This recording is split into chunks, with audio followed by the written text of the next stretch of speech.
दोस्तों, आप सभी का एक बार फिर से स्वागत है हमारे YouTube चैनल में। तो जैसा कि आप लोग इससे पहले पॉलिटी की और हिस्ट्री की आप लोगों की क्लासेस चल रही हैं, उसी में पेट के लिए अब आपकी आज से ज्योग्राफी की क्लास चलेगी। और ज्योग्राफी में हम बहुत ज़्यादा डिटेल में नहीं पढ़ेंगे, क्योंकि पेट के जितने सिलेबस है और जितना उससे चीज़ें हैं वो हम ज़्यादा से ज़्यादा क्वेश्चन करने की सोचेंगे, क्योंकि ज़्यादा से ज़्यादा हम समझने और ज़्यादा से ज़्यादा टाइम को लेंदी करने के लिए नहीं जाएंगे। हम ज़्यादा से ज़्यादा क्वेश्चन को सॉल्व करने की कोशिश करेंगे और उस हिसाब से आपका सिलेबस भी है। सिलेबस केवल उन्हीं चीज़ों का है जो ज़्यादा से ज़्यादा करके आपके मैप से रिलेटेड है। तो मैप से रिलेटेड हम देखते जाएंगे कहाँ पे कैसे क्या चीज़ें हैं, इससे हमारा ज़्यादा से ज़्यादा क्वेश्चन होने के चांसेस होंगे। थ्योरी वगैरह कहीं भी सिलेबस में थ्योरी का कोई नामो निशान तक नहीं है कि थ्योरी से भी कुछ क्वेश्चन आएंगे, ऐसा कुछ नहीं है। थ्योरी से बहुत ही रेयर ही कोई क्वेश्चन आएगा, ठीक। लेकिन जितना सिलेबस है हम सिलेबस को अच्छे तरीके से पढ़ेंगे और उस पर ज़्यादा से प्रैक्टिस करने की कोशिश करेंगे, जिससे हमारा एग्जाम में हम ये चाहेंगे कि ज्योग्राफी से कम आपका एक भी क्वेश्चन न छूटे। तो चलिए स्टार्ट करते हैं। आज का हम अपना सिलेबस डिस्कस करेंगे, फिर उसके बाद कल से आप लोगों की क्लासेस स्टार्ट हो जाएंगी। और इसमें ज्योग्राफी में सबसे बड़ी बात है कि कुछ पोर्शन तो ज्योग्राफी के कोर रिलेटेड सब्जेक्ट है, मतलब कि प्योर एकदम ज्योग्राफी का सब्जेक्ट है, लेकिन कुछ ऐसे इंटरडिपेंडेंट सब टॉपिक्स हैं जो ज्योग्राफी से इंटर रिलेट करके भी आते हैं, जो आपके सामान्य जागरूकता या जनरल अवेयरनेस से भी क्वेश्चन हैं। उसमें क्या क्या है वो हम अभी देखेंगे। तो चलिए हम स्टार्ट करते हैं हमारा सिलेबस को सही तरीके से। किसी भी एग्जाम को देने से पहले अगर उसका हम सिलेबस अच्छे तरीके से डिफाइन कर लेते हैं, उसको अच्छे तरीके से देख लेते हैं, तो तैयारी का आधा काम हम पूरा कर लेते हैं, क्योंकि हमें पता रहता है क्या पढ़ना है और कैसे पढ़ना है। तो चलिए, सबसे ज्यादा हमारा एक चीज फोकस रहेगा कि map based question, map based को पढ़ाना, इसलिए मैप बेस्ड ही क्वेश्चन आते भी हैं। चलिए देखते हैं। पहला है कि भारत एवं विश्व का भौतिक भूगोल। तो भौतिक भूगोल में हम जैसे कि ज्यादातर करके पर्वत पठार मैदान नदी तालाब यही सारी चीजें आते हैं। तो विश्व में भारत और विश्व में भौतिक भूगोल, तो पहले हम भारत का भौतिक भूगोल देखेंगे और फिर उसके बाद हम विश्व का भौतिक भूगोल। तो भारत और विश्व में अलग अलग भौतिक भूगोलों में ये सारी चीजें आएंगी, मतलब भारत का अलग ये सारी चीजें होंगी और विश्व में अलग ये सारी चीजें होंगी। ये क्लेरिफाई करना ज्यादा आवश्यक है।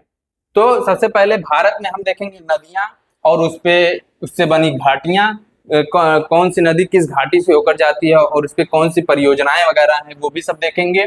उसी तरीके से विश्व का जब हम उठाएंगे तो उसमें भी नदियां देखेंगे, विश्व के प्रमुख प्रमुख नदियां, और वो किन घाटियों से कैसे होकर जाती हैं वो सब भी देखने की कोशिश करेंगे। और ये हमारा रहेगा मैप बेस्ड, हर एक चीज हमारा मैप बेस्ड रहेगा, क्योंकि क्वेश्चन मैप बेस्ड ही आता है जनरली पेट में भी। और जो भी वनडे एग्जाम होते हैं, वनडे एग्जाम जो भी होते हैं वो ज्यादातर करके मैप से ही रिलेटेड क्वेश्चन होते हैं। और फिर इसके बाद हम देखेंगे भूजल संसाधन। तो भूजल संसाधन क्यों हमारे लिए इंपॉर्टेंट हो जाता है, क्योंकि आजकल जो टॉपिक चल रहा है, आजकल सूखे की स्थिति, एल नीनो की स्थिति जितनी भी बन रही है, उसके हिसाब से भारत में और विश्व में जल की जो कमी होती जा रही है, और इससे जो ग्लोबल वार्मिंग वगैरह हो रही है उसको भी समझने की कोशिश करेंगे, क्योंकि इससे ज्यादा क्वेश्चन आने के चांसेस हैं आने वाले पेट के एग्जाम में। क्योंकि आज का जो सिनेरियो चल रहा है वो इसी बेस पे है कि जमीन जल से रिलेटेड चीजें। तो इसमें हम देखेंगे कितने प्रतिशत पानी है, कहाँ पे पानी है, भूजल और जो समुद्र में जल है या फिर ग्लेशियर्स में जो जल है, उन सबको देखेंगे। फिर उसके बाद है पर्वत, पहाड़ियां तथा हिमनद। पर्वत, पहाड़ियां तथा हिमनद में सबसे ज्यादा इंपॉर्टेंट हो जाता है पर्वत, पठार, मैदान। पर्वत, पठार और मैदान, ये चीजें हम एक बार भारत के स्तर पे देखेंगे, भारत, और यही चीज हम एक बार विश्व के स्तर पे देखेंगे, क्योंकि यहाँ पे भारत का भूगोल और विश्व का भूगोल दोनों है। फिर उसके बाद पहाड़ियां हम देखेंगे और फिर हिमनद का डिस्ट्रीब्यूशन देखेंगे, पहाड़ियों में श्रेणियां, पर्वत श्रेणियां वगैरह देखेंगे। पहाड़ियां भारत में ज्यादा इंपॉर्टेंट हो जाता है, भारत की पहाड़ियां ज्यादा इंपॉर्टेंट हो जाता है, क्योंकि विश्व में जो पहाड़ियां हैं वो ज्यादातर करके पहाड़ियां नहीं होती, वो पर्वत में ही आ जाते हैं। फिर उसके बाद है मरुस्थल और शुष्क क्षेत्र। मरुस्थल और शुष्क क्षेत्र लगभग एक ही चीज है। मरुस्थल भी जो शुष्क क्षेत्र होता है उसे ही मरुस्थल कहते हैं, लेकिन ये दो टाइप का होता है। एक होता है गर्म मरुस्थल, गर्म शुष्क क्षेत्र, और एक होता है ठंडा शुष्क क्षेत्र। तो गर्म मरुस्थल और ठंडा मरुस्थल, तो हम भारत विश्व में देखेंगे कहाँ पे कैसा डिस्ट्रीब्यूशन है, क्योंकि भारत में एक ही शुष्क क्षेत्र है जो हमारा राजस्थान वाला थार का मैदान। तो ये इसको ये जो विश्व के लेवल पे है, तो ये विश्व के लेवल पे इंपॉर्टेंट हो जाता है, विश्व के स्तर पे ये इंपॉर्टेंट हो जाता है। भाई यही चीज देखें, समझने वाली बात है कि भारत में कौन सी चीजें इंपॉर्टेंट हो जाती हैं और विश्व में कौन सी चीजें इंपॉर्टेंट हो जाती हैं। तो जो हम सिलेबस देखते हैं तो हमें समझ में आता है कि किस स्तर पे, किस लेवल पे, किसके थ्रू कौन सी चीजें हमको पढ़नी है। तो हमें जो मरुस्थल वगैरह पढ़ने हैं, शुष्क क्षेत्र पढ़ने हैं, वो विश्व के लेवल पे ज्यादातर करके पढ़ना है। तो ये चीज सिलेबस को देखना इसीलिए जरूरी हो जाता है। फिर वन में सबसे ज्यादा इंपॉर्टेंट होगा भारत के स्तर पे, क्योंकि भारत का जो रिपोर्ट है आपकी वन सर्वेक्षण रिपोर्ट, वन सर्वेक्षण रिपोर्ट जो 2023 की थी और 2025 में पब्लिश की गई है। ठीक है, हर 2 साल पे रिपोर्ट आती है।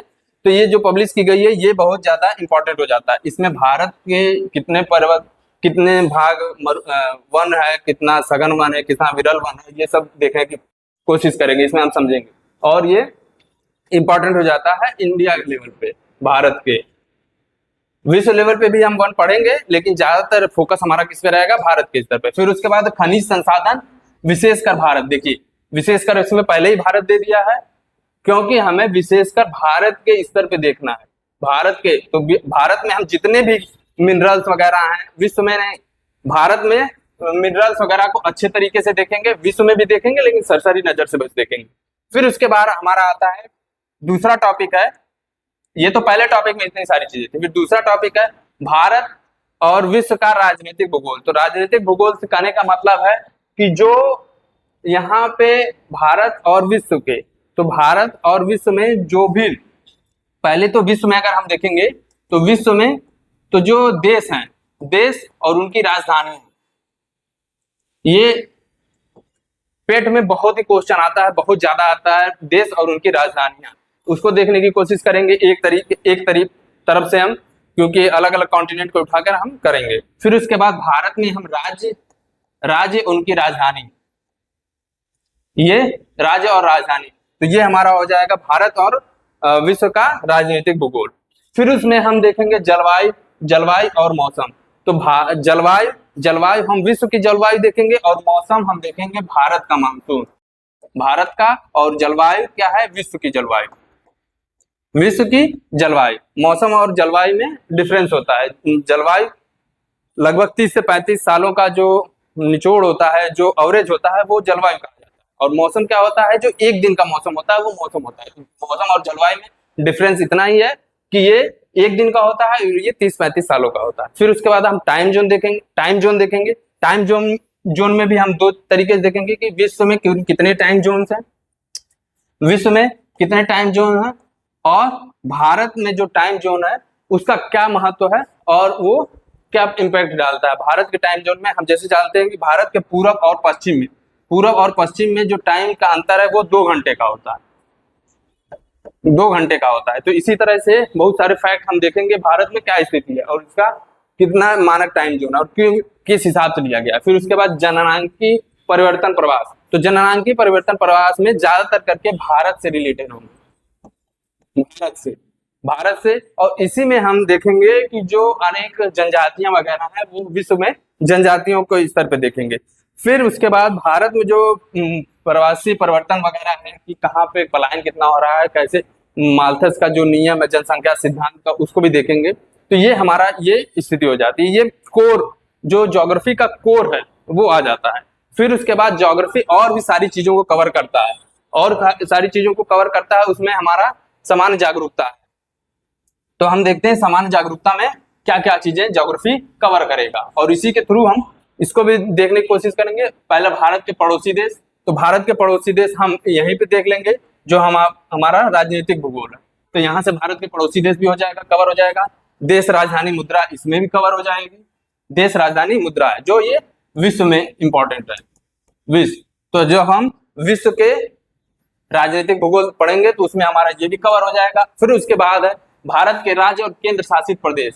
तो भारत का जब राजनीतिक भूगोल हम पढ़ेंगे तो उसमें भारत के राज्य और केंद्र शासित प्रदेश भी पढ़ लेंगे।